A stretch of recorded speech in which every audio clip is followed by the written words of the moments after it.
आज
का ये सुंदर मंगल प्रभात हो सकता है इस पृथ्वी पर, इस मृत्यु लोक पर कई सारे जीव शरीरों की जीवन की यात्रा का अंतिम पड़ाव हो।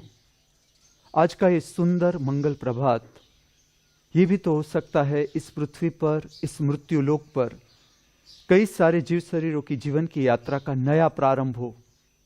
हम दोनों प्रकार के जीव शरीरों की आगे की कल्याणकारी मंगलमय जीवन यात्रा के लिए हमारी सभी की ओर से इस दिव्य स्थान से, पवित्र स्थान से शुभकामनाएं प्रार्थते हैं।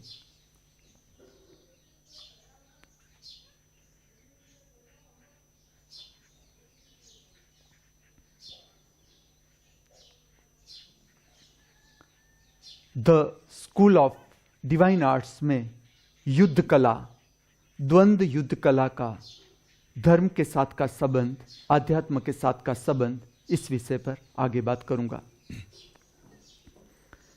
कल मैंने आपको द्वंद्व युद्ध प्रक्रिया की 3 प्रक्रियाओं के बारे में बताया। आज मैं आगे की प्रक्रिया के बारे में बताऊंगा। आगे की प्रक्रिया इस तरह की है द्वंद्व युद्ध कला की, जिसमें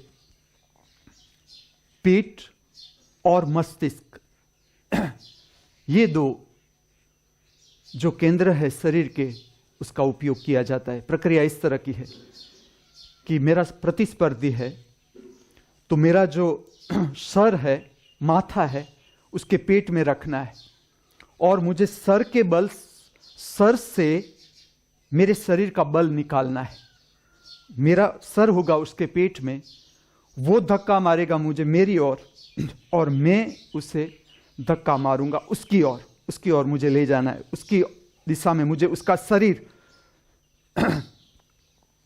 को धक्का मारना है और वो मुझे मेरी दिशा में धक्का मारेगा, इस तरह से।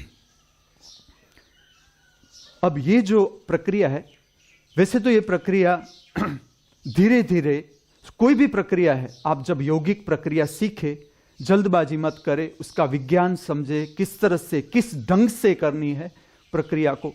ये खाली कोई जड़ता नहीं है और खाली शारीरिक व्यायाम नहीं है। और जब आपकी उम्र बड़ी है, आपने कभी कोई एक्सरसाइज की नहीं है, तो आपके पेट के मसल्स इतने होंगे ही नहीं। तो आपको धीरे धीरे, कोई अगर उसका माथा पेट में रख रहा है और जोर कर रहा है, तो अगर आपके पेट के मसल्स नहीं होंगे तो वॉमिट जैसा होगा या पेट में दुखावा जैसा होगा। तो इस पर कोई जल्दबाजी नहीं करनी है, धीरे धीरे तैयार करने हैं। पेट के जो मसल्स है वो धीरे धीरे तैयार करने। मैं जब 6th स्टैंडर्ड में था और मेरा एक मित्र था, हम दोनों साथ में योग करते थे, उसका नाम था शांतिलाल। उसकी जो उस समय में 6th स्टैंडर्ड में हम थे, लेकिन मैंने उसका जो पेट देखा, मैं जिन लोगों को बाद में भी मिला, मैंने ऐसा पेट ही नहीं देखा। पेट की आप क्षमता देखो कि कितना उस वक्त हम इस तरह से करते थे। उसने ही सिखाया मुझे, पेट के जो व्यायाम थे वो उसने सिखाया, क्योंकि मैं इंप्रेसिव बहुत था उसके पेट से। उसका पेट ऐसा, वैसे तो उसका पूरा शरीर आप देखो, 6 स्टैंडर्ड में उसका शरीर देखो जैसे पत्थर का शरीर हो। वो पेड़ चढ़े, वो पता ही चल जाता था मुझे उस वक्त भी कि ये बंदर से ही आया है। जरूर बंदर, डार्विनवाद ठीक है, उसके लिए डार्विन ठीक है, सब नहीं आते, डार्विन गलत भी है, हम बात करेंगे आगे, लेकिन वो तो बंदर से ही था। वो पेड़ चढ़े या मकान हो तो मकान चढ़े, मकान पाइप के ऊपर से, अगर मकान 3 मंजिले का मकान है, वो जो चढ़ जाए 3 मंजिले का मकान, ऊपर से नीचे आए, नीचे से ऊपर चढ़े, पेड़ है, पेड़ में ऊपर चढ़े। एक हम उस वक्त पेड़ के ऊपर की 7 ताली खेलते थे, उसमें उसको कोई पहुंच ही नहीं सकता था। उसकी जो स्पीड थी, पकड़ने की स्पीड, या जो पेड़ चढ़ने की, पेड़ पर घूमे, एक डाली से दूसरी डाली चला जाए, और उसका जो पेट था, पेट में हम मुक्का मारे, और एक एक नहीं 100 मुक्का। हम पूरी बॉक्सिंग की जो किट पर जो हम प्रैक्टिस करते हैं, हम उसके पेट पर प्रैक्टिस करते थे। वो कहता था कि मुझे मारो, समझ लो मैंने मेरी जितनी ताकत है निकाल दी, पंच मारे उसके पेट में, फिर दूसरा है वो दूसरा मारे, फिर तीसरा है तीसरा मारे। और इसके एब्डोमिनल एक्सरसाइज ये बाद में तो मुझे पता चलता गया, धीरे धीरे मैंने सारी जान ली कि कौन सी। और मैं तुम्हें ये हम पूरी जिसकी जितनी क्षमता है एब्डोमिन मसल्स तैयार करने की, जिसकी शारीरिक क्षमता है, और जितना आपको एब्डोमिनल मसल्स तैयार करना है ठीक से, तो आप उस एक्सरसाइज से कर सकते हैं। धीरे धीरे मेरे भी मसल्स ऐसे ही हो गए जैसे उसके, क्योंकि मैं इंप्रेस ही बहुत था ऐसे मसल्स से कि मुझे भी ऐसे ही मसल्स तैयार करने, कि पेट में पहले तो कोई थोड़ा सा मारे, पेट में एक पंच मारे, हम खेलते ऐसा थे, एक पंच मारे वॉमिट हो जाए, या वैसे वो बिल्कुल जड़ खेल था। मैं ऐसा नहीं कहता कि ये आपको करना है, लेकिन उस वक्त हम करते थे, कुछ पता भी न था और करते भी थे उस वक्त, और कुछ होता भी नहीं था, 1-2 वॉमिट हो जाए फिर, और कोई ध्यान भी नहीं देता था कि वॉमिट हो गई तो कोई ऐसा नहीं कि घबरा जाए, होती है वॉमिट, ठीक हो जाता था बाद में। लेकिन धीरे धीरे मैंने ऐसा ही, मेरे एब्डोमिनल मसल्स ऐसे ही हो गए। मैं जो ये प्रक्रिया करवाता था लड़कों को, जब कॉलेज में हम जो समय था उससे पहले पहुंच जाते थे, स्कूल में पहले पहुंच जाते थे, उस वक्त ये प्रक्रिया करते थे कि जो सर है वो सामने वाला जो लड़का है उसके पेट में रख के, अब लो भी इतनी बड़ी है और कोई आया नहीं है कॉलेज में, तो हम प्रैक्टिस ये करते थे। कभी चौकीदार हमें पकड़ लेता था कि ये क्या करते हो, प्रिंसिपल के पास ले जाता था, फिर वो कहता था कि अगर आपको खेलना है ग्राउंड में खेलो ऐसे, क्योंकि पूरी कॉलेज की लंबी लॉबी, तो मुझे ऐसा लोभ आता था कि चलो इसमें ये प्रैक्टिस करें। और जो बलवान थे, जो बच्चे, तो जो विद्यार्थी, तो मैं उसे कहता था कि आप मैं मेरा सर आपके पेट में रखता हूं, क्योंकि वो भी एकदम जोरावर विद्यार्थी थे, तो मैं अपना सर उसके पेट में रख के फिर उसको मैं मेरे अपने सर के बल से उसको खसेड़ू कि कितना मैं उसे खसेड़ सकता हूं, कितना बल लगा सकता हूं। इसमें 2 केंद्र मेन आते हैं। एक है मस्तिष्क का भाग जो खोपड़ी है, जिसे योग की भाषा में कहे तो सहस्त्रार चक्र का स्थान है, अंतिम चक्र यात्रा का। और एक है मणिपुर चक्र, योग की भाषा में कहे तो नाभि केंद्र, पेट। और दोनों प्रज्वलित करने, सारे के सारे शक्ति स्थान है आध्यात्मिक दिशा में, सारे के सारे शक्ति स्थान जानते रहना है कि कहां कहां शक्ति प्रकट होती है, कहां कहां शक्ति भीतर से एब्जॉर्ब होती है, कहां से कहां पहुंचती है, ये स्थानों से परिचित होना जरूरी है। तो ये जो प्रक्रिया है जिसमें मस्तिष्क को, खोपड़ी को, मस्तिष्क का जो भाग है उसे पेट में रख के फिर माथे के बल से उसको खसेड़ना है, उसकी दिशा में उसके शरीर को ले जाना है, और वो पेट के बल से मुझे मेरी दिशा में ले जाने की कोशिश करेगा। जो पेट है, नाभि केंद्र है, उसको ठीक से समझना है।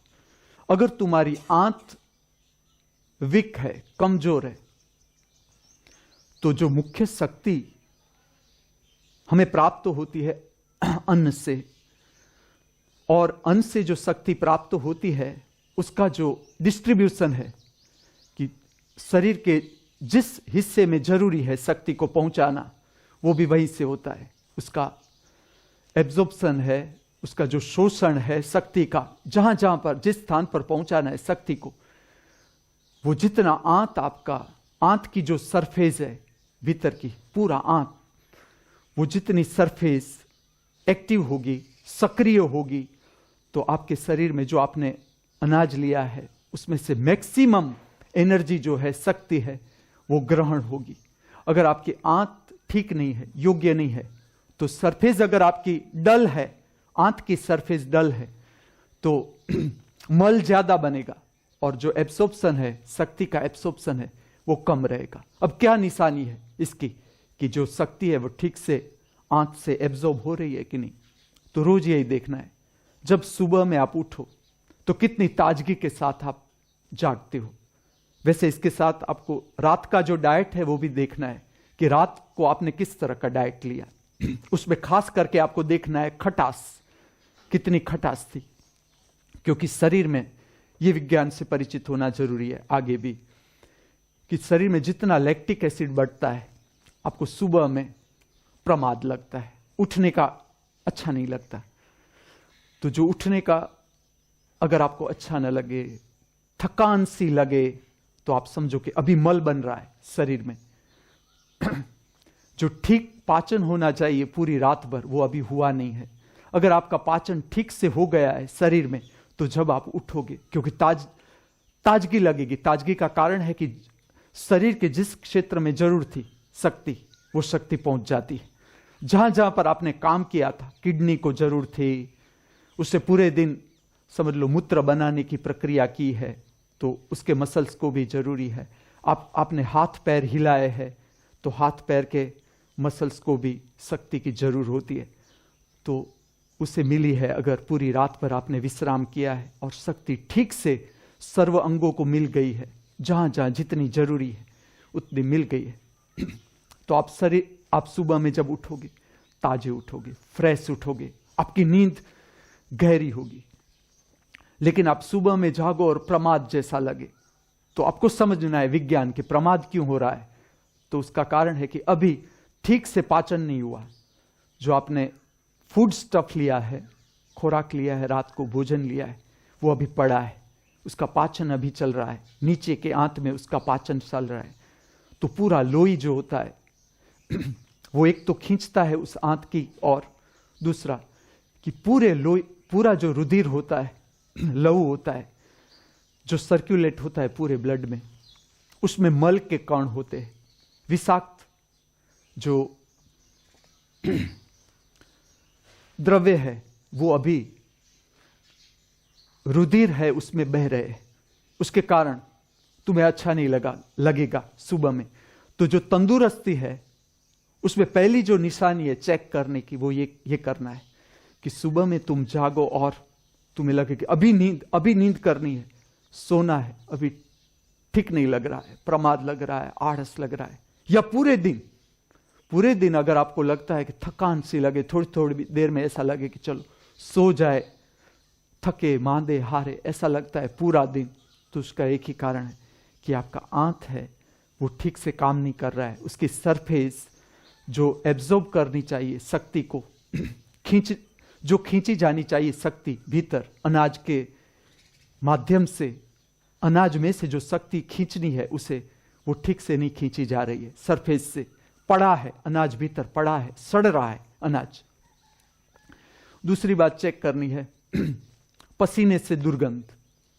पसीने में से अगर दुर्गंध आ रही है तो उसका अर्थ है कि अभी भीतर का जो मल है, मल वाला रुधिर पूरे शरीर में फैलता है, पूरे शरीर में जाता है। तो वो मल है वो सूक्ष्म वायु रूप में भी होता है, सूक्ष्म प्रवाही रूप में होता है, वो विषाक्त द्रव्य। तो वो जो पूरी चमड़ी है उसमें से वो बाहर निकल जाना चाहिए। सुबह की जो एक्सरसाइज समझनी है ठीक से, उसका ये कारण है कि जितने छिद्र है, पूरी जो शरीर की चमड़ी है, पूरी हमारी शरीर की चमड़ी है, वो छोटे छोटे छोटे छोटे छिद्रों वाली है चमड़ी। अगर माइक्रोस्कोप में आप देखो, अब जो छिद्र है चमड़ी का, आप थोड़ा सा टुकड़ा देख के लेके, जो बायोलॉजी के स्टूडेंट्स है और जिससे देखे माइक्रोस्कोप, उसमें अगर चमड़ी का छेद देखा जाए तो अनेक छिद्र दिखेंगे, अनेक छोटे बड़े छोटे बड़े, अनेक लेयर में कितने छिद्र है जहां से विषाक्त द्रव्य बाहर फेंका जाता है। और आप ऐसा समझो कि खाली नाक से हम श्वसन नहीं करते, जो ऑक्सीजन हम ग्रहण करते हैं वो खाली नाक से नहीं होता। अगर आपकी चमड़ी पूरी एक्टिव है, आपका शरीर पूरा एक्टिव है, पूरा विषाक्त द्रव्य बाहर फेंका गया है और पूरी चमड़ी के छिद्र खुल गए हैं आपके शरीर में से और विष द्रव्य बाहर निकल गया है आपकी चमड़ी में से, तो पूरा मार्ग बन जाता है। आप ऑक्सीजन चमड़ी से भी ग्रहण कर सकते हैं और होता ही है। लेकिन क्या होता है कि अगर आप इस बात से परिचित नहीं हो तो धीरे धीरे क्या होगा कि जैसे उम्र बढ़ती है, हम व्यायाम योग्य रूप से नहीं करते भी है तो भी बिना समझ के व्यायाम करते। उसका विज्ञान पता नहीं हमें कि किस लिए व्यायाम करना है। तो व्यायाम इसलिए करना है कि पूरी चमड़ी को खोलना है, पूरी चमड़ी कि जिसमें छोटे छोटे छिद्र है, पूरी जहां भी आप चमड़ी देखो उसका अर्थ है उसमें छिद्र है और उसको एक्टिव करना है।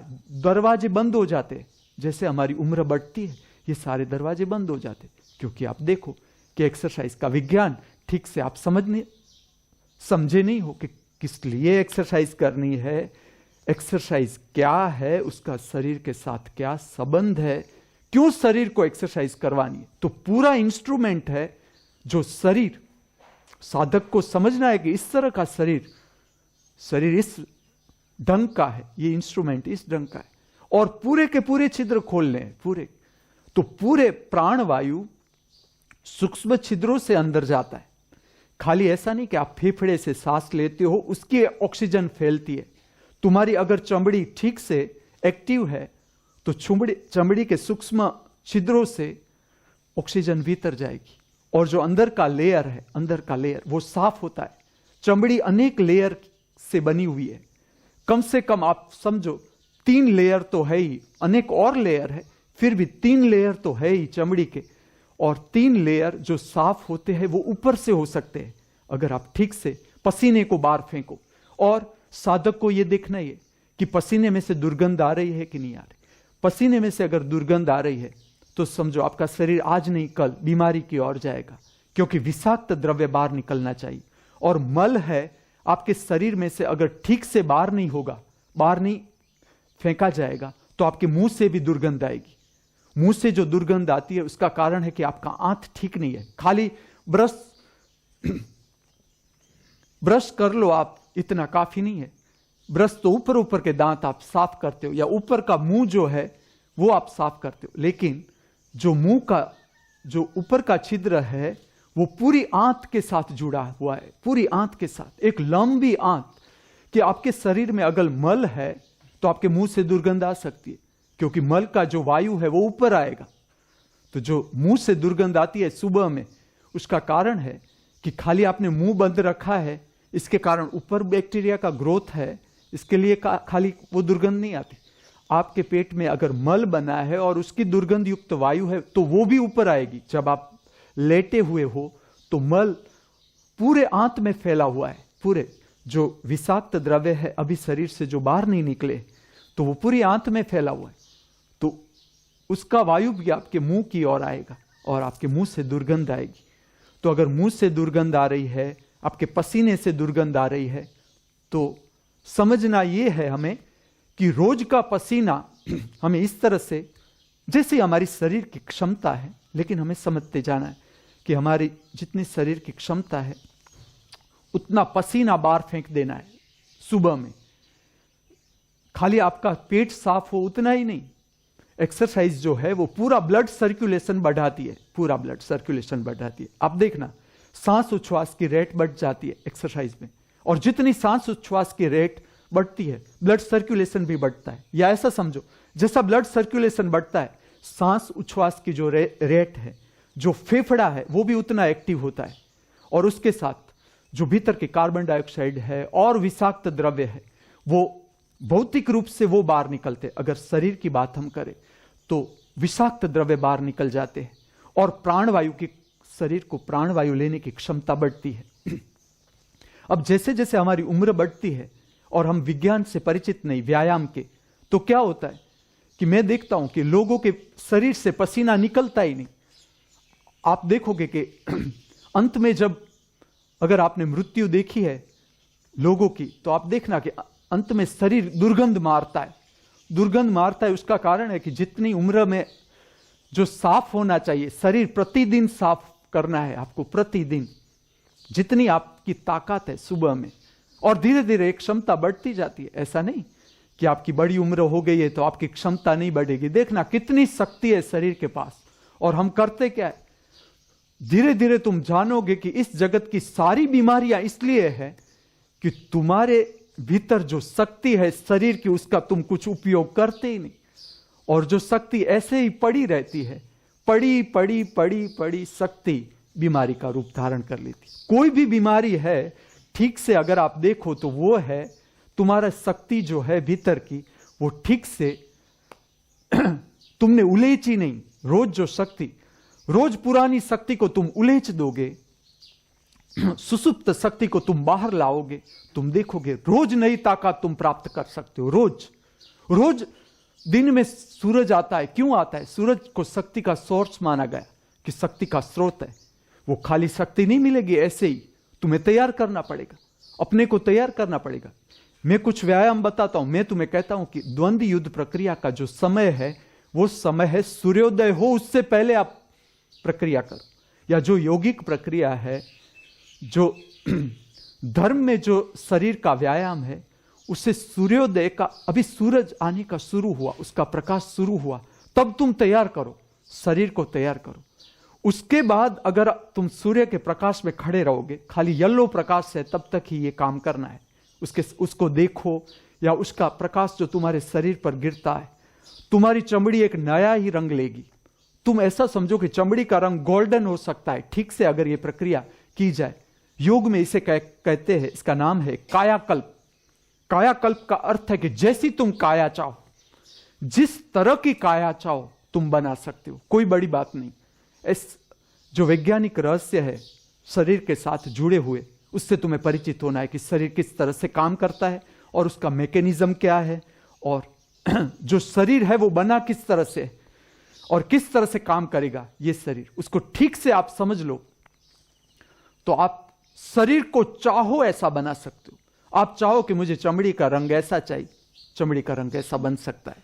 और ये कोई, इसके लिए कोई एक्स्ट्रा आपको करने की जरूरत ही नहीं, खाली इसका विज्ञान समझते जाओ। ये तो जो काम हुआ है भारत में, जो सौंदर्य के साथ भी काम हुआ है, जो एक विज्ञान ने काम किया, इसमें भी काम हुआ है।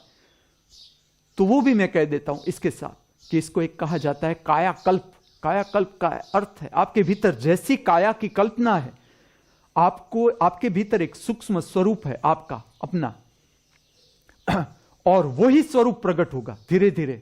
जैसे जैसे जैसे तुम ठीक से समझते जाओगे, शरीर का योग्य व्यायाम आप करते जाओगे, या आपको अंदर से रस आने लगेगा। इसलिए नहीं कि गुरुजी देख रहे हैं ऊपर से तो हम व्यायाम करें ना, मुझे आप मानना ही मत, मैं हूं कि नहीं हूं वो बात को मानना ही मत। आप अकेले हो, इस तरह से रहो। आप अकेले हो, समूह में भी आप ऐसे रहो जैसे आप अकेले हो, इस तरह से आप काम करो।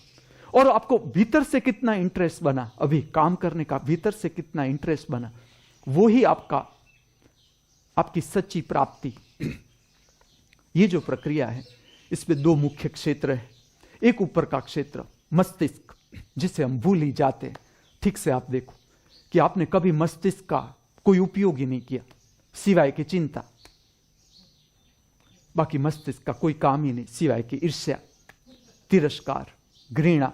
बाकी हमने या खोपड़ी को भरना, बस इंफॉर्मेशन से भरना और मुंह से बक बक बक बक करना, जिस तरह से मैं करता हूं। इसके सिवाय हमने खोपड़ी का कोई उपयोग नहीं किया। उस क्षेत्र से हम बिल्कुल अनजान है, या किया गया तो उसका गलत इस्तेमाल किया गया।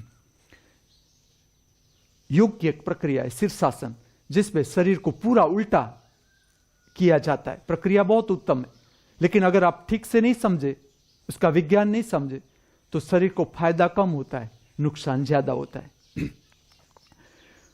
तो जो मस्तिष्क का भाग है वो जनरली 99% जो लोग हैं, मस्तिष्क की जो सरफेस है वो कभी हम उसका कोई उपयोग ही नहीं होता। उस क्षेत्र का कोई उपयोग ही नहीं हो रहा है। उस क्षेत्र को किस तरह से एक्टिव किया जाए इसके बारे में हमें कुछ पता नहीं। तो मैं जो ये द्वंद्व युद्ध प्रक्रिया की चौथी प्रक्रिया दिखा रहा हूं तुम्हें, उसका जो मुख्य विज्ञान है वो विज्ञान इस तरह से जुड़ता है। एक जुड़ता है, समझ लो कि मैं मेरे प्रतिस्पर्धी के पेट में मेरा सर डाल रहा हूं, तो एक तो मेरी ऊपर की जो सरफेस है, सर की सरफेस, एक तो उसमें बल, वो केंद्र होगा, बल मेरे शरीर से ले जाने का वो केंद्र है, एक ये केंद्र है।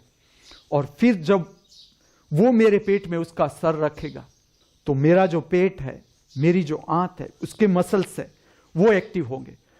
उसका जो बल है पूरा जो मस्तिष्क से आ रहा है, मुझे मेरे पेट के मसल्स का जो बल है उसके साथ उसे रोकना है या उसकी दिशा में उसे धक्का मारना है। तो आप समझ सकते हो कि एब्डोमेन जो पार्ट है, जो पेट का क्षेत्र है, वो एक्टिव होगा, जहां से शक्ति ग्रहण होती है। उसे कहा गया मणिपुर चक्र योग में सबसे बड़ा चक्र।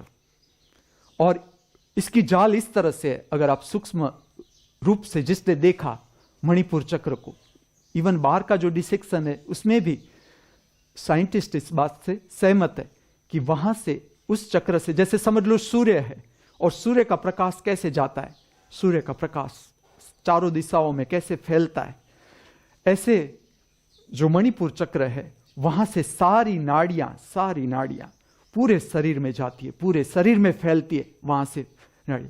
क्योंकि पूरा का पूरा ब्लड सर्कुलेशन है, वो आंत के साथ तो उसका संबंध है ही। जैसे आप भोजन लेते हो, पूरे शरीर का जो ब्लड होता है वो प्रभावित होता है, जो रक्त है, रुधिर है, पूरे शरीर का वो उससे प्रभावित होता है। पूरा सर्कुलेशन, जब आप कुछ समझ लो, एक कप चाय आप पीते हो, पूरा सर्कुलेशन चेंज हो जाता है, ब्लड का सर्कुलेशन चेंज हो जाता है, आपकी सांस की रेट चेंज हो जाती है। एक कप चाय पी, आपकी सांस की रेट चेंज हो जाती है, क्योंकि ब्लड सर्कुलेशन चेंज होता है, तो सांस उसके साथ संबंधित है, वो चेंज हो जाती है। तो वो ऐसा क्षेत्र है जिसका प्रभाव पूरे शरीर पर आता है, पूरे शरीर पर। उसमें अगर थोड़ी सी भी गड़बड़ होती है तो पूरा का पूरा तुम्हारा शरीर, अगर वो डल हो गया, मणिपुर चक्र पेट का केंद्र अगर डल हो गया, तुम्हारा सारा शरीर डल, तुम्हारा मूड डल। और वो अगर एक्टिव हो गया, वो अगर स्वस्थ है, तुम्हारा सारा शरीर स्वस्थ। तुम्हें जब भी तुम स्वस्थता का अनुभव करो, तुम शांति का अनुभव करो, तुम अपने भीतर विस्तार का अनुभव करो, प्रसन्नता का अनुभव करो, तुम तुम्हारा ध्यान ले जाना नाभि केंद्र पर, नाभि केंद्र स्वस्थ होगा। ये इसकी निशानी है। तुम रोज लेबोरेटरी चेकिंग करना है। तुम्हें पूरे दिन अगर हकारात्मक भाव है तुम्हारे भीतर तो तुम समझो कि तुम्हारा नाभि केंद्र एक्टिव है और स्वस्थ है, और भीतर प्रमाद, आड़स, बोझिल जीवन लगता है, कंटाड़ा आता है, मजा नहीं आता है, ऐसा कुछ भी लगे, कहीं भागने की जरूरत नहीं। तुम्हें पहले जो स्वस्थ करना है वो करना है नाभि केंद्र। उसकी एक्सरसाइज सीखनी है ठीक से, किस तरह से उसे ठीक किया जा सकता है। और जैसे जैसे वो स्वस्थ हो, और ये कोई बड़ी बात नहीं, आप ऐसा मत समझना कि ये ऐसा कैसे हो सकता है, ये हो सकता है, कोई बड़ी बात नहीं। तुम जैसे ध्यान देना शुरू करोगे उसके ऊपर, वो धीरे धीरे धीरे स्वस्थ होता जाएगा।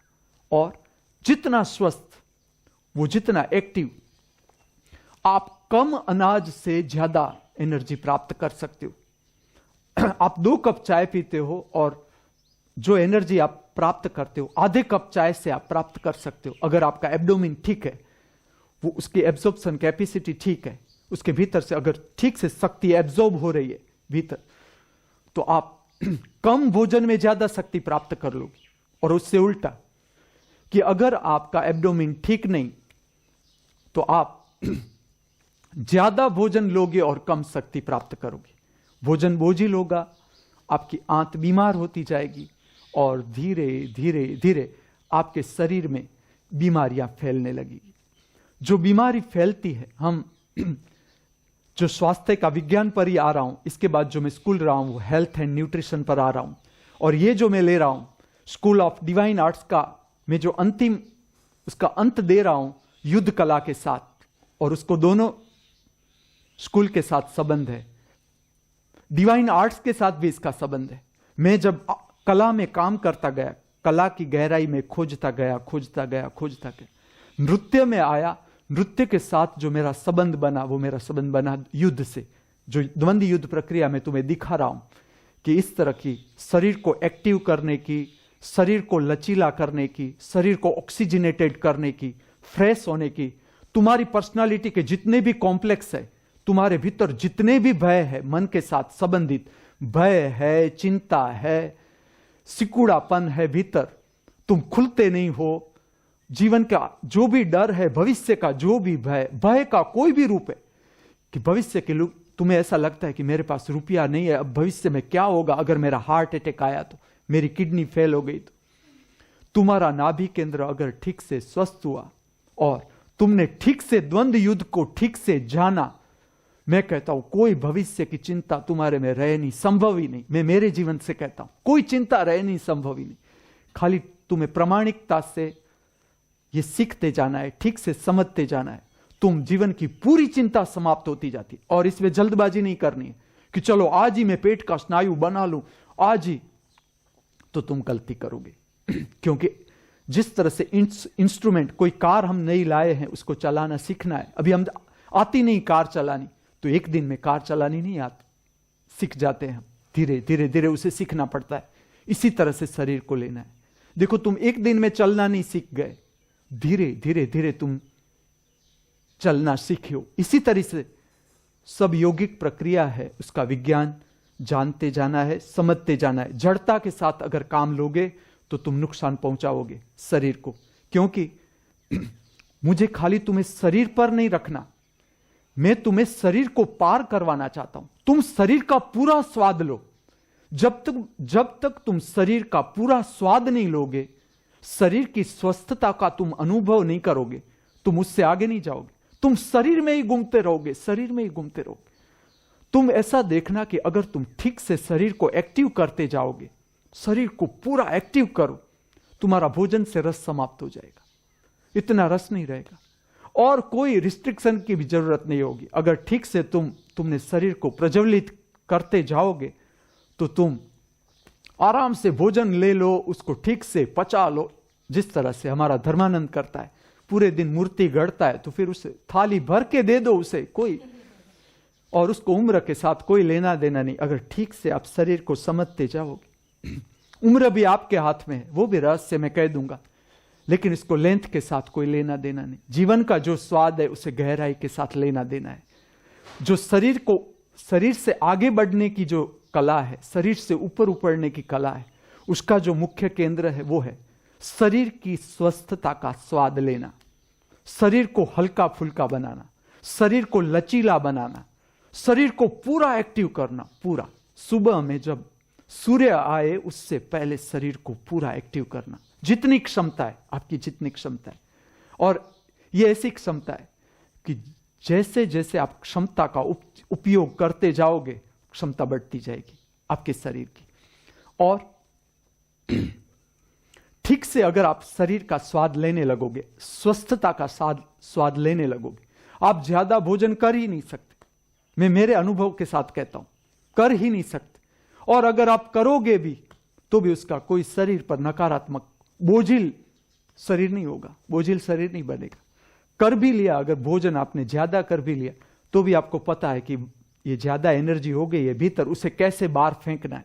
तो ये रोज समझते ही जाना है। अनेक बार मैं कहूंगा, जैसे सुबह में आप जागो तो जो स्वास्थ्य की, तंदुरुस्ती की जो भाषा में हम कहे, उसके अब ABCD बनाए या उसका हम प्रमाण कहे तो ये है कि बिना कुछ डाले पेट में, जैसे चाय पानी, आपका पेट आराम से साफ होना चाहिए। ये तंदुरुस्ती की पहली निशानी। और हमें पहली निशानी को ही जानना है। उससे अगर हम नीचे है तो हमें समझना है कि वो प्रमाण हमने प्राप्त नहीं किया। और ये कोई जड़ता भी नहीं कि तुम उसके लिए तुम निराश हो जाओ, हताश हो जाओ, लेकिन तुम्हें प्रमाण पता होना चाहिए कि तंदुरुस्ती का प्रमाण है कि तुम्हारा पेट बिना कुछ डाले तुम सुबह में उठे कि तुम्हारा पेट ठीक से साफ हो गया। जब तक तुम्हारा पेट 1 से 2 बार साफ हो रहा है, ठीक है कि आपकी आंत स्वस्थ है। समझ लो एक सुबह में आपको जाना पड़ता है और 2 से ज्यादा बार आप भोजन करते हो और वो भी वनस्पति जन्य भोजन है तो अगर 2 बार जाना पड़े, दोपहर में भी आप आराम करके 1 बार जाना पड़े, तो वो भी स्वस्थता के साथ ही जुड़ी हुई बात है। लेकिन 2 से ज्यादा बार जाना पड़े, पेट साफ होने लगे, तो समझो आपकी आंत वीक हो रही है, कमजोर हो रही है, उसकी जो कैपेसिटी है एब्जॉर्ब करने की वो कम हो रही है। लेकिन उसके लिए कोई चिंता करने की जरूरत नहीं। उसके व्यायाम है कि किस तरह से आंत की जो शक्ति है वो बढ़ाई जाती है। जो पेट के रोग है जैसे कि एसिडिटी है, कॉन्स्टिपेशन है, डायरिया है, लूज मोशन है, इस तरह की जो पेट की बीमारियां हैं उसको समझना है कि अगर आपका पेट पूरा स्वस्थ है तो ये उसका प्रमाण है कि आप बिना चाय आपका पेट साफ हो जाएगा। उसके लिए आपको न तंबाकू की जरूरत रहेगी, न चाय की जरूरत रहेगी, न कॉफी, न दूध, कुछ भी नहीं, डायरेक्ट न पानी पीना पड़ेगा, तुरंत साफ हो जाएगा। और अगर ये नहीं हो रहा है तो सेकंड पोजीशन कि तुमने पानी पिया या चाय पी, उसके बाद तुम्हारा पेट साफ हो रहा है, सेकंड पोजीशन। लेकिन सदा प्रथम को ही ध्यान में लो कि जो स्वस्थता का जो मुख्य प्रमाण है वो ये है। और आपकी आंत जितनी स्वस्थ, पूरा का पूरा आयुर्वेद है, पूरा का पूरा आयुर्वेद, उसका जो मुख्य केंद्र है, अगर आप पुराने कोई आपका अनुभव हो, अगर आप पुराने कोई वैद्य के पास गए हो तो वो पहले ये चेक कर लेता है कि आपकी आंत, कोई भी बीमारी लेकर जाओ, समझ लो कि आपको सर्दी है, बुखार है, कोई भी बीमारी लेकर आप वैद्य के पास जाओ, वो अगर सच्चा वैद्य है, उसके पास आयुर्वेद का गहरा ज्ञान है, या वो इनबॉर्न डॉक्टर है, भीतर से डॉक्टर है और वो डॉक्टरी कर रहा है, तो पहले वो आंत देख लेगा। और सच्चा आयुर्वेदिक डॉक्टर है तो उसका शरीर आप उतना ही स्वस्थ पाओगे, वो अस्वस्थ नहीं होगा उसका शरीर। अगर वो सच में डॉक्टर है, इनबॉर्न डॉक्टर है, समझ है उसे, पहले आंत चेक करेगा। कोई भी बीमारी हो, तुम स्किन डिजीज लेकर गए हो तो भी वो देखेगा कि आंत ठीक है कि नहीं। और अगर आंत ठीक नहीं है तो पहला तो तुम्हें एनीमा देगा, तुम्हारी आंत पुराना मल है, शरीर में पुराना मल हो जाता है, पेट साफ ही नहीं होता। मैं लोगों के साथ रहा, मुझे तो ताजुब लगे, मुझे 18, 20 दिन वो लोग लेटरिन ही न जाए, ऐसे 20 दिन, इतना सीवियर कॉन्स्टिपेशन कि वो लोग जाएंगे। तो ऐसे लोगों को पेट की बीमारी, पेट में कर्मिया हो जाता है, फिर ब्लड के अनेक रोग। मैं देखो कि कितना अज्ञान है। कम से कम जब तुम धर्म की बात करते हो कि धर्म, तो धर्म में पहला तो मैं कहता हूं कि तुम शरीर से परिचित हो, मन तो बाद में आता है, तुम पहले शरीर तो देखो कि शरीर तुम्हारा योग्य है कि नहीं। शरीर को तो तुम ठीक से एक्टिव करो कि शरीर जिसमें तुम्हारे प्राण है, तुम रहते हो, पहला घर है। और घर भी नहीं, हमें मंदिर बनाना है। जो धर्म की दिशा में है उसे तो समझना है, शरीर घर नहीं, परमात्मा का स्थान है। जब हम हमारे शरीर को उतना शुद्ध करेंगे, साफ करेंगे, स्वच्छ करेंगे, तब परमात्मा अपना पैर रख सकेगा हमारे शरीर के भीतर। उसका हमें अनुभव होगा, परम ऐश्वर्य का अनुभव तब होगा कि हमारा शरीर पूर्ण शुद्धि प्राप्त करे, स्वस्थता प्राप्त करे। तो मैं लोगों में मैं देखूं इतना अज्ञान कि 20 दिन तक वो लोग अगर नहीं, उसका पेट साफ नहीं हो रहा है, और क्या खा रहे हैं वो भी मैं देख रहा हूं, पेट साफ नहीं हो रहा है, वो रोटला खा रहे हैं, बाजरे का रोटला खा रहे हैं, घी खा रहे हैं, उसके साथ अभी पेट, आंत साफ ही नहीं होती। और वो ऐसे शाम को वो भेल खा रहे, शाम को भेल, डबर रोटी, ऐसी ऐसी चीजें खा रहे। अब पेट में करमिया की दवा चल रही। करमिया हुआ ही इसलिए है कि तुम्हारे पेट में कादव है, मल है, भीतर पूरा का पूरा जो आंतरड़ा है वो मल से भरा हुआ है, उसमें करमिया पैदा होता है। रोज तुम्हारा पेट साफ नहीं होगा तो करमिया पैदा होता है। एक करमिया, अगर उसका कोई हिंदी नाम, लेकिन उसमें व्हाइट इंसेक्ट हो जाते हैं पूरे आंत में, और वो मुंह से भी बाहर निकलते, इतने बड़े बड़े इंसेक्ट हो जाते कि मुंह से भी वो बाहर आते। लेटरिन में तो आते ही है, लेकिन वॉमिट करता है अगर वो उसका पेशेंट तो मुंह से भी वो आते हैं। हार्ट में चले जाते हैं तो हार्ट फेल भी हो सकता है। ऐसा अज्ञान मैं लोगों के साथ रहा, मैंने देखा कि ये लोग, मैं उसे कहूं कि आप भाजी खाओ कि नहीं, हमें पसंद, क्योंकि पेट उसकी निशानी है। मैं मेरे शरीर से कहता हूं, अगर आपका शरीर ठीक से आपने एक्सरसाइज की है और सच्ची भूख लगी है, सच्ची, तो आप ऐसी वैसी चीज को छुएंगे नहीं। मैं कितने खिलाड़ियों के साथ रहा, स्पोर्ट्समैन के साथ रहा, और जो सच्चे स्पोर्ट्समैन या सच्चे जो व्यायाम के शौकीन थे, मैं उन लोगों का डाइट देखता था कि क्या लेते हैं वो डाइट में, तो मैं देखता था कि वो ऐसे ही सिंपल डाइट है, रोटी सब्जी, उसे पहला पसंद करे कि रोटी है, सब्जी है, या पौष्टिक चीज है कि लड्डू है, और उसका शरीर ही ऐसा है कि उसे लड्डू 10 खा जाए तो उसका ऐसा नहीं कि प्रमाद, थका हुआ, दोपहर में भी उतना काम करता है, शाम में भी उतना काम करता है, रात को तुम एक बार जरा उसे जगाओ वो तुरंत जाग जाता है। ऐसा नहीं कि लड्डू गया पेट में, वो बस 4 घंटे का 8 घंटा सो जाता है, ऐसा नहीं। तो ये विज्ञान समझना जरूरी है। तो जो पेट है वो मुख्य केंद्र है, आयुर्वेद का मुख्य केंद्र ही पेट है। वो कहता है, आयुर्वेद कहता है, श्लोक है उसका कि अगर तुम्हारा पेट अस्वस्थ है, पेट है स्वयं पेट, उसकी अस्वस्थता तुम्हारे पूरे शरीर में कहीं ना कहीं कोई ना कोई रोग पैदा कर देती है। क्योंकि मैं देखता हूं कि लोगों को पता ही नहीं आज कि शाम का जो खाना है वो तुम्हारा स्वस्थता का मुख्य आधार है। रात का जो खाना है वो जितना सिंपलेस्ट, तुम्हारा रात का खाना जितना सिंपलेस्ट और पोषण युक्त होना चाहिए, जितना पोषण युक्त है खाना और जितना हल्का फुल्का, ऐसा नहीं कि खाना पड़ा ही रहे, पेट में पड़ा रहे। जितना खाना पेट में पड़ा रहेगा तुम्हारी सुबह में आलस्य प्रमाद ज्यादा, और जितना आलस्य प्रमाद यहां से नहीं अंत होता है, वो आखिर में जाएगा चिंता, भय, जीवन के भय, छोटी छोटी बातों के भय पैदा होगी, छोटी छोटी बातों में चिंता पैदा होगी। उसका कारण है कि तुम्हारे पेट में अनाज पचा नहीं। देखना ठीक से कि चिंता में होता है तो क्या होता है, अनेक बार चिंता छूती है तुम्हें, क्या होता है चिंता में, तुम्हारा पेट अस्वस्थ है। और आज जगत में इतनी मानसिक बीमारियां बढ़ती जाती है। देखना, जो मानसिक बीमार है, जो मानसिक रोग की सारवार होती है जिसकी, आप उस पेशेंट के साथ रहना, उसका पेट ठीक नहीं होगा। जिसका पेट ठीक नहीं है उसको क्रोध भी ज्यादा आएगा। जो क्रोधी लोग है उसके पेट आप चेक करना कि उसके साथ अगर आप रहो, कोई क्रोधी व्यक्ति है जिसको थोड़ी थोड़ी देर में क्रोध आता है, थोड़ी थोड़ी देर में, उसका आंत अगर आप ठीक से देखोगे तो आंत स्वस्थ नहीं होगा, उसके भीतर गड़बड़ है कुछ। इसके कारण मूड ठीक नहीं रहता, क्रोध आ जाता है, तिरस्कार, घृणा की भावना ज्यादा रहती है। क्योंकि जैसे जैसे पेट अस्वस्थ हो जाता है, नकारात्मक भाव बढ़ते जाते जीवन में। आज अगर इस जगत में इतनी बीमारियां हैं, मानसिक इतनी बीमारियां, मानसिक इतना जो अस्वस्थता है, उसका कारण है कि आप शहर में जाके देखो, होटलें भरी हुई है।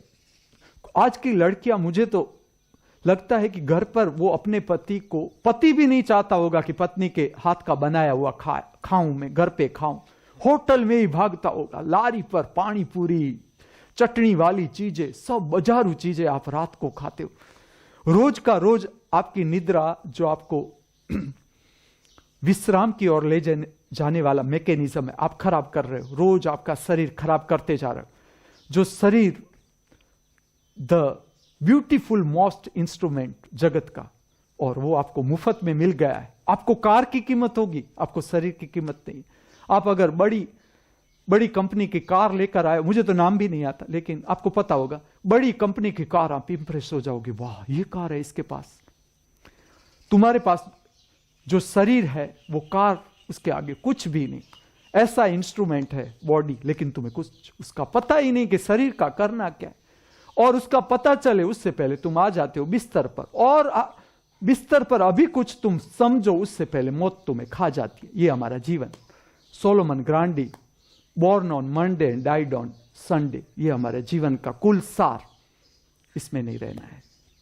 जब तक तुम्हारे हाथ में शक्ति है, तुम्हारा शरीर स्वस्थ है, तुम धर्म में खुद का मार दो। और सच्चा धर्म थोड़ा किसी को बनाने के लिए है, किसी को चीटिंग करने के लिए, किसी का कुछ पढ़ाने के लिए धर्म थोड़ा होता है। धर्म होता है तो सत्य का विज्ञान समझने के लिए, आध्यात्मिक विज्ञान समझने के लिए, कि जीवन जीने के लिए कौन सा विज्ञान जरूरी है।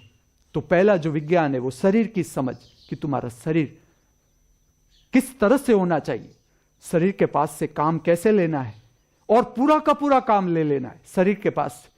देखो, तुम शरीर के साथ कोई तुम्हारा लगाव नहीं रहेगा। तुम जितना शरीर को एक्टिव करते जाओगे, देखना, जितना शरीर को तुम एक्टिव करते जाओगे, प्रमाद से तुम ऊपर उठाते जाओगे शरीर को। आप देखना, आप शरीर भी कब पार हो गया आपको पता भी नहीं चलेगा कि शरीर से आप कब पार हो गए। और जितना आपका शरीर स्वस्थ, आपका मूड के ऊपर तुम्हें काम करने की अलग कोई जरूरत ही नहीं कि चलो तुम्हें पॉजिटिविटी प्राप्त करने के लिए कुछ करना पड़े, कुछ भी करना नहीं पड़ेगा। वो तुम्हें get 1 and 100 will be free. तुम खाली शरीर को ठीक से प्रज्वलित करने का मैकेनिज्म सीख लो। मैं अलग अलग तरीका दिखाता हूं तुम्हें, जिसमें एक बहुत महत्वपूर्ण तरीका है, इसे चूकना नहीं। जिसकी शारीरिक क्षमता है उसके लिए मेरी एडवाइस आज ही मैं दे दूंगा कि तुम्हें जगत में बाद में तुम्हें पता चलेगी। वो तो गुरुजी हमें पहले ही कहते कि ये जो द्वंद्व युद्ध की प्रक्रिया है वो इस तरह की प्रक्रिया है कि इसमें इस तरह का मैकेनिज्म है। अगर आप ठीक से समझो, तुम्हारा ही भीतर एक प्रतिस्पर्धी है, तुम्हारे भीतर एक प्रतिस्पर्धी है, अनेक नहीं। मैं कहता हूं मन, अगर मन को सूक्ष्म रूप से लिया जाए, सूक्ष्म रूप से मतलब आप दरिये को कहीं एक से चखो, फिर जरूरी नहीं है कि आप 1000 माइल नीचे जाकर दरिये को चखो या 1000 माइल अंदर जाके दरिये को चखो, जरूर नहीं। तुमने एक बार चखा कि हां ये स्वाद है इसका, तो अगर ठीक से मन को देखा जाए तो मन 2 हिस्सों में बंटता है। ये मन का मैकेनिज्म है। जिस तरह से तुम शरीर को समझना है उस तरह से तुम्हें मन को समझना है कि ये मन इस तरह से काम करता है। मन का मैकेनिज्म है वो इस तरह से चलता है कि उसमें दो बात होनी चाहिए, द्वंद्व, विरोधाभासी बात होनी चाहिए। प्रेम तो उसके साथ घृणा मतलब मन, सुख तो उसके साथ दुख का अनुभव मतलब मन, विजय तो उसके साथ पराजय का घटना मतलब मन, अनुभव होना। मैं नहीं कहता जय विजय जैसा, विजय पराजय ऐसा बार कुछ है ही नहीं। जिसने जाना उसने जाना कि ऐसा कुछ है ही नहीं, क्योंकि संसार बाहर है ही नहीं। पहली तो बात हमें समझना है। और संसार तुम्हें कैसा दिखता है वो तुम्हारी आंख कैसी है उसके ऊपर आता है। तुम अगर भीतर से स्वस्थ हो तो तुम्हें संसार में कोई फरियाद नहीं रहेगी किसी के प्रति। और तुम्हारा पेट गड़बड़ है तो गुस्सा आएगा उजला पर कि उजला गया था गांधीनगर इसलिए मुझे गुस्सा आया, ये बहाना है। पेट गड़बड़ होगा मेरा इसलिए मुझे उजला पर गुस्सा आया या दुनिया पर गुस्सा आया। इसमें ना दुनिया का दोष है ना उजला का दोष। मुझे जो देखना है वो ये देखना है कि मेरे भीतर की जो दृष्टि है, मेरी आंख कितनी शुद्ध है, हमें उस पर काम करना है। अगर तुम्हारी आंख शुद्ध होती गई तुम्हें संसार के साथ कुछ न लेना न देना। हां रहो संसार में, लेकिन जल कमलवत हो जाएगी भीतर की स्थिति। तुम्हारा भीतर से उतनी ही प्रसन्नता, चाहे अखबार में कितना ही आए कि इसने इसकी ये जमीन ले ली, इसने इसको ये परेशान किया, परेशानी के जो समाचार आते हैं अखबार में सुबह में। और हम मुझे तो लगता है कि लोगों के जीवन में अभी क्या चिंता कम है। सुबह में आप देखो तो सही कि अखबार की कीमत क्या है। 75 पैसे का अखबार हम खोल के कितने इंटरेस्ट से पढ़ते हैं उसे। उसमें अगर कोई तुम्हें कहे चलो हम दौड़ने चले, वो कहता है ना मुझे जरा आप देख लेने दो कि क्या है अखबार। सुबह में जी टीवी चालू करके कहां क्या घटा है, बस पुरानी जो वीडियो बनाई हुई है कोई घटना की कि यहां आतंकवादी घुस गए उसे मार दिया, वही की वही वीडियो आप सुबह में देखते हो। जरा देखो तुम्हारे जीवन में चिंता कम है। मैं लोगों को देखता, वो मुझे फरियाद करते हैं जब मैं जब रहता था उन लोगों के साथ, मैं उसे कहता था कि तुम्हारे जीवन में चिंता कम है, तुम और डालते हो कचरा। पहला जो पुराना कचरा भी कितना है हमारे भीतर, पुराना कचरा जो काम करता है अपने ऊपर, जो ध्यान में जाता है उसे पता होगा कि कितने विचार है, कितने भीतर विचार है कि हमें ये इतना ऐसा ही ऐसा करते जाए तो भी नहीं निकलता इतने विचार। फिर भी तुम सुबह में टीवी खोल के टीवी देख रहे हो, रात टीवी देख रहे हो और भरते ही जा रहे हो। फिर गुरु के पास दौड़ के जाते हो कि ऐसा कुछ करो कि हमारे जीवन में ये प्रॉब्लम आ गया, वो प्रॉब्लम आ गया, हम कौन सी वींटी पहरे, मंगल नबड़ा है कि गुरु नबड़ा है, शुक्र नबड़ा है। तो मैं तुम्हें रहस्य कहता हूं, तुम्हारे जो भी ग्रह नबड़े हो, चलो द्वंद्व युद्ध ऐसी प्रक्रिया है, ठीक से तुम करोगे, ग्रह तुम्हारे पैर में आके पड़ेंगे, ग्रह तुम्हें पहनने को तरसेंगे कि मुझे तुम्हें पहनना है, तुम इतने स्वर्णिम हो कि मैं तुम्हें पहनना चाहता हूं, मैं पूरा जगत तुम्हारे कदमों में आके किस तरह से झुकता है कदमों में, लोभ दिखा रहा हूं द्वंद्व युद्ध के साथ। लेकिन you are the word, J Krishnamurti कहते यू आर द वर्ड, मतलब we all are the word. हमारे भीतर है संसार, हमारी जैसी आंख, हमारी आंख अगर शुद्ध है कोई फरियाद नहीं किसी से, और जगत में वही काम करेगा। सच्चा काम जो लोक कल्याण का काम है वो करेगा जो खुद स्वस्थ हो गया।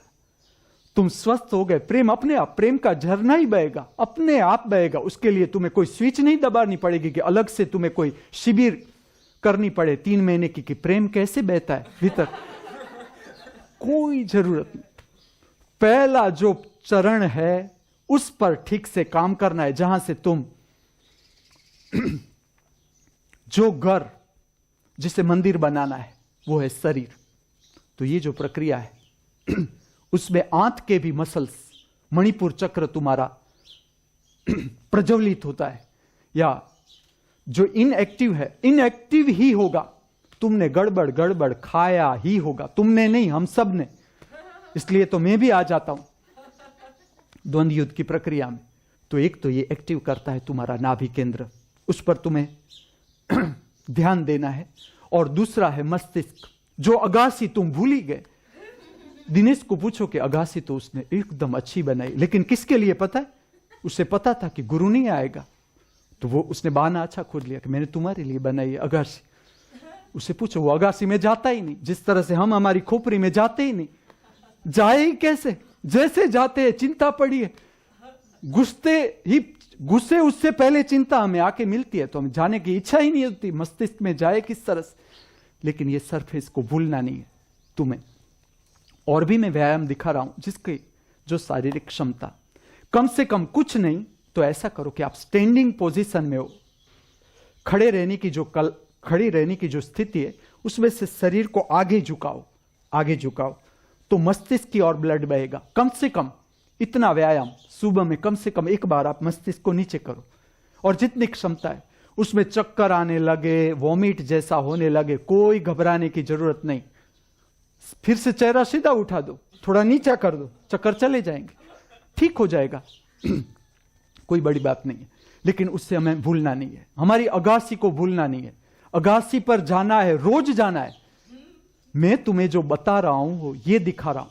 कई बार फकीर हंसता है कि वही बात। बबलू मुझे कहता है कि मुझे पता है तुम क्या बोलने वाले हो। मैं कहता हूं कि हाँ मैं वही बोलूंगा, कुछ नया नहीं बोलूंगा, मेरे मरते वक्त तक मैं यही बोलता रहूंगा, बड़बड़ यही करता रहूं। इतने शक्ति स्थान है, तुम्हें उससे ठीक से परिचित होना है, क्योंकि मैं एक ही ऐसा हूं कि जो मैं तुम्हें बारंबार ये कहता हूं कि ये शक्ति स्थान है, उस पर तुम्हें जागरूक होना है। जैसे तुम बाहर जाओगे तुम भूल जाओगे, सब तुम्हें कोई और दिशा में खींचता जाएगा कि ये कर लो, वो कर लो, गांजा पी लो, चरस पी लो, मजा आने लगेगा। मैं कहता हूं द्वंद्व युद्ध करो, फकीरा को कहता हूं द्वंद्व युद्ध सीखो और देखो मजा आता है कि नहीं आता है। तुम्हारे भीतर है गांजा चरस, पुलिस पकड़ सकती है कि गांजा चरस भीतर है। मैं कहता हूं है, पूरा का पूरा नशा तुम्हारे भीतर है। मैं कहता हूं बाहर के नशे है क्या, तुमने लिए 24 घंटे में उतर जाता है, वो कोई नशा है? मैं तुम्हें वो नशा देना चाहता हूं, वो कभी उतरेगा ही नहीं और दिन प्रतिदिन बढ़ता जाएगा। देखो आप करके देखो कि ये बात सही है कि नहीं। एक दिन में नहीं पता चलेगा, लेकिन पता चलेगा। मैं नहीं कहता एक दिन में, एक दिन भी ठीक से आपने काम किया तो प्रसन्नता बढ़ेगी, थकान लगेगी, लेकिन प्रसन्नता भी बढ़ेगी कि हाँ आज कुछ अच्छा लगने लगा। तो ये भूलना नहीं है, जो मस्तिष्क है भूलना नहीं है कि ये जो सरफेस है, तो ये प्रक्रिया है, इसमें आपका मस्तिष्क उतना ही, वो क्षेत्र वो भी इनएक्टिव है, आपके भीतर इनएक्टिव है। बाबा स्वामी का ध्यान है, कुछ किए बिना डायरेक्ट। इस जमाने में वो कहते हैं डायरेक्ट तीसरा नेत्र कभी संभव ही नहीं कभी संभव नहीं, आप करते जाओ, डायरेक्ट ध्यान संभव ही नहीं, मैं तुम्हें कहता हूं। और अगर कोई तुम्हें डायरेक्ट ध्यान दे रहा है तो वो ठीक है कि तुम चालू तो कर दो, ओशो कहते कि तुम ध्यान में उतरते जाओ, बाद में देखना, संभाल लेंगे आगे वाले लोग। ध्यान जरूर बैठो, लेकिन खाली ध्यान वो बीच की प्रक्रिया दी है तुम्हें। अगर योग का विज्ञान तुम समझो तो वो बीच वाली प्रक्रिया है। बिना आसन तुम डायरेक्ट ध्यान में बैठे हो, बिना शरीर को एक्टिव किए तुम डायरेक्ट ध्यान में बैठे हो। तुम्हारे प्रमाद से पता चल जाता है, तुम्हारे बैठने का ढंग। तुम त्रिनेत्र का ध्यान करते आए हो और तुम रीढ़ ढीली रख के बैठे हो। मैं कहता हूं तुमने त्रिनेत्र का ध्यान जाना ही नहीं, त्रिनेत्र का ध्यान संभव है ही नहीं। देखो, तुम रीढ़ ढीली करके त्रिनेत्र पर ध्यान रखो। अगर त्रिनेत्र पर तुम्हारी शक्ति पहुंची, तुम्हारी रीढ़ अपने आप सीधी हो जाएगी। देखना, ये प्रक्रिया करके देखना। तुम रीढ़ को ढीली रखो, तुम त्रिनेत्र पर ध्यान करो। त्रिनेत्र जैसा एक्टिव होगा, शक्ति खींचेगा मूलाधार से, तुम्हारी रीढ़ अपने आप सीधी हो जाएगी। या तुम रीढ़ सीधी करके ही त्रिनेत्र पर आ सकते हो, उससे पहले आ ही नहीं सकते। और जो त्रिनेत्र से ऊपर का क्षेत्र है उसका तुम्हें कुछ पता ही नहीं, नीचे का भी कुछ पता नहीं, तो ऊपर का तो पता ही क्या हो। तुम अगासी में कभी गए नहीं। मैं जब तक घूमा, लोगों के बीच जब तक घूमा, उसके आमंत्रण में स्वीकार करता रहा, उसके घर में घर जाता रहा, मैं सदा अगासी चेक करता। मैं इतनी बात चेक करता कि लेटरिन बाथरूम की स्वच्छता कैसी है, उससे घर का पता चल जाता है कि लेटरिन बाथरूम कितने स्वच्छ। कभी भी आप जाओ लेटरिन बाथरूम, खाली मैं घर की बात नहीं कर रहा, जहां पर सच्चा धर्म होगा, जो सच्चा धर्म क्षेत्र होगा, उसकी स्वच्छता देखना आप। और धर्म क्षेत्र जहां संग रहता है और जो अस्वच्छ है, तुम भाग जाओ। गुरु को मिलने की जरूरत ही नहीं, गुरु का दर्शन करने की जरूरत नहीं। अगर अस्वच्छ है धर्म स्थान, हो ही नहीं सकता, क्योंकि इतनी जागृति नहीं, इतनी जागृति भी नहीं आई तुम्हारी कि जिस जो मुख्य तुम्हारा जो स्वास्थ्य का केंद्र है वो ध्यान मंदिर नहीं, मैं तुम्हें कहता हूं, वो है तुम्हारा लेटरिन बाथरूम। जहां पर जो स्वास्थ्य की मुख्य बात घटती है वो लेटरिन। तुम समझो जरा, इस बात को ठीक से समझना। अगर लेटरिन में से दुर्गंध आ रही है तो तुम अगर वहां जाके जो शौच प्रक्रिया है, जहां मल मूत्र त्याग होता है, उस प्रक्रिया में ठीक से नहीं होगी, क्योंकि तुम दुर्गंध आ रही है, उसमें मल पड़ा है। अभी कोई व्यक्ति गया तो उसने ठीक से साफ भी नहीं किया। हमारे भारत के अगर हम देखें तो इतने अजागरूक लोग कि वो ये भी नहीं देखते कि अगर मैंने यहां लेटरिन किया, मेरे बाद अगर कोई आएगा तो वो उसके स्वास्थ्य को मेरा लेटरिन नुकसान पहुंचा सकता है। और जहां संग रहता है, तुम्हें इस विज्ञान से परिचित होना है। एक लेटरिन में अगर 10 व्यक्ति जा रहे हैं तो उस लेटरिन की स्वच्छता मुझे ए ग्रेड चाहिए, उसमें से स्मेल तो आनी ही नहीं चाहिए। और ये खाली मुझे नहीं देखना है, जो भी यहां रहता है। धर्म स्थान एक संस्कार धाम है। कोई व्यक्ति अगर तुम्हारे बीच 2 दिन आके रुकता है तो वो संस्कार लेके जाएगा यहां से कि इस तरह के हमारे लिए ऐसे सर्टिफिकेट आए मेरे पास, लेकिन उससे खाली फुलाना नहीं आए। लेकिन मुझे अच्छा लगा, लोगों ने मुझे ऐसा बताया कि इतना लेटरिन बाथरूम तो हम घर में भी साफ नहीं करते जितना यहां लोग, यहां आप किसी से जो मेहनत कर रहे हैं लेटरिन बाथरूम साफ करने की जो। और मैं कुछ दिन छोड़ दूंगा, तुम्हें ऐसा लगता है कि हाँ अब गुरु ध्यान नहीं दे रहा है, लेकिन आप ऐसा मत सोचना। कभी भी मेरा दरोड़ा पड़ सकता है तुम्हारे खाने पर। धर्मानंद अगर यहां से सामान लेकर वो वहां इकट्ठा कर रहा हो तो वहां भी मेरा दरोड़ा पड़ सकता है। और मैंने भी बहुत मोतियों का काम किया है, गहनों पर काम किया है। मैं पकड़ लूंगा कि कितना आपने लोभ से संग्रह किया है और वो सब मैं कटवाऊंगा। इसलिए खंजरी को भी पता होना चाहिए कि कभी भी दरोड़ा आ सकता है। ऐसा नहीं है कि गाउन खाली कलेक्ट ही करते रहो ना, वो मल बन जाएंगे। 4 गाउन आया, 4 गाउन, अगर कल की 2 केरी खाई थी वो निकल गई, देख लो कि निकल गई है कि नहीं, तो आज 2 केरी खा लो। अगर नहीं निकली है तो 1 खाना है या नहीं खानी। लेकिन इस तरह से हर चीज वस्तुओं में काम करना है। तो मैं कहां पर था? मैं था द्वंद युद्ध की प्रक्रिया में। तो मस्तिष्क को छोड़ना नहीं है, मस्तिष्क को तुम्हें याद रखना है कि हाँ ऊपर का भी है कुछ। आईना नहीं, अपना ही हाथ रख के देखो कि हाँ है, ऊपर है मस्तिष्क और वो बड़ी चीज है। धीरे धीरे धीरे आपको पता चलेगा। कृष्ण ने कहा ऊर्ध्वमूलम अधोशाखम, ऐसा संस्कृत मुझे याद रहेगा तुम्हें इंप्रेस करने के लिए या संदेश को ठीक से फिक्स करने के लिए। और कृष्ण को अब मानते हैं, जब वो थे तब उसे भी 100 गालियां देने वाले लोग थे। उसका न मानने वाली पूरी सेना थी। तो कृष्ण में भी ऐसा होता था, लेकिन अब मानते। उसका एक श्लोक है, ऊर्ध्व मूलम अधो शाखम।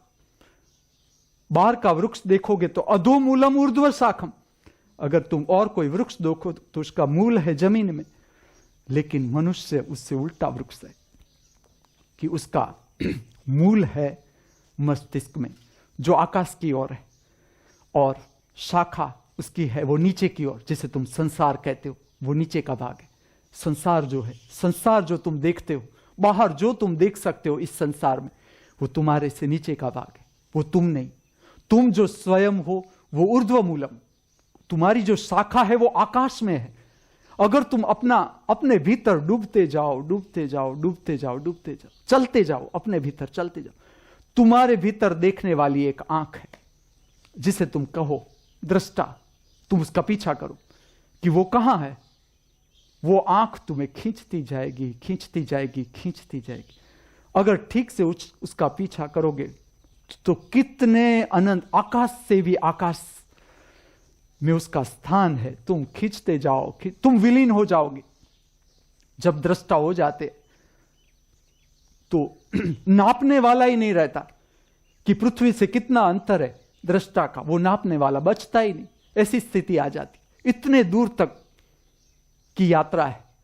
और इसका जो केंद्र है वो है मस्तिष्क। तो जो ऊर्ध्व मूलम अधो शाखम, उसका अर्थ है मस्तिष्क को नहीं भूलना है। पूरे दिन की जो प्रक्रिया है, जो यौगिक प्रक्रिया, और कोई भी यौगिक प्रक्रिया है, कोई भी, ऐसा नहीं कि खाली द्वंद्व युद्ध ही। द्वंद्व युद्ध तो मैं स्वरूप दे रहा हूं। जो नया मनुष्य है उसके लिए मैं एक ऐसा स्वरूप दे रहा हूं कि ये तुम्हारे शरीर के स्वास्थ्य के लिए अति उत्तम प्रक्रिया, मन के स्वास्थ्य के लिए भी अति उत्तम प्रक्रिया।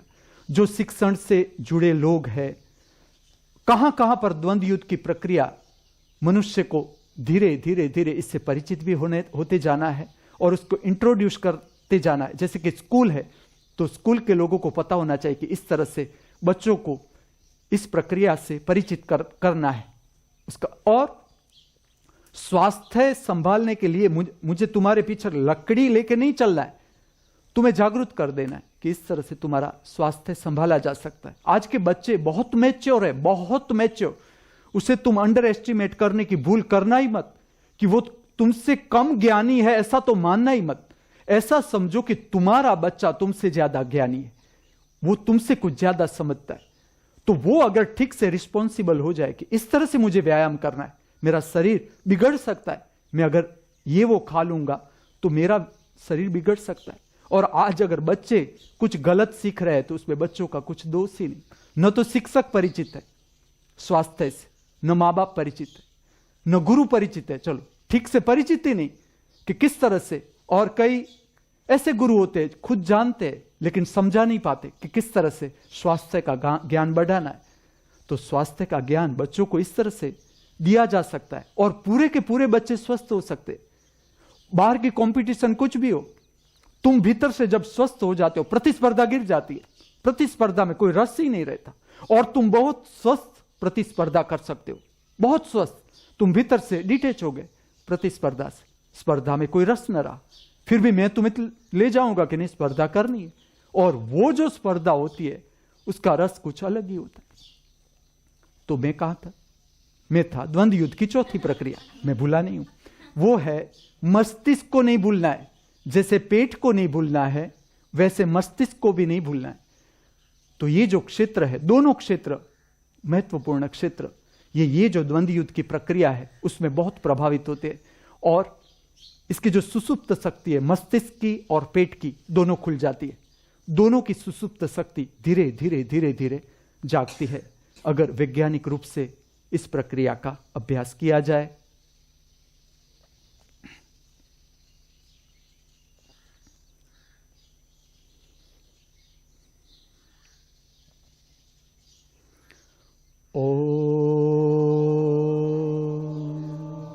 शांति शांति शांति।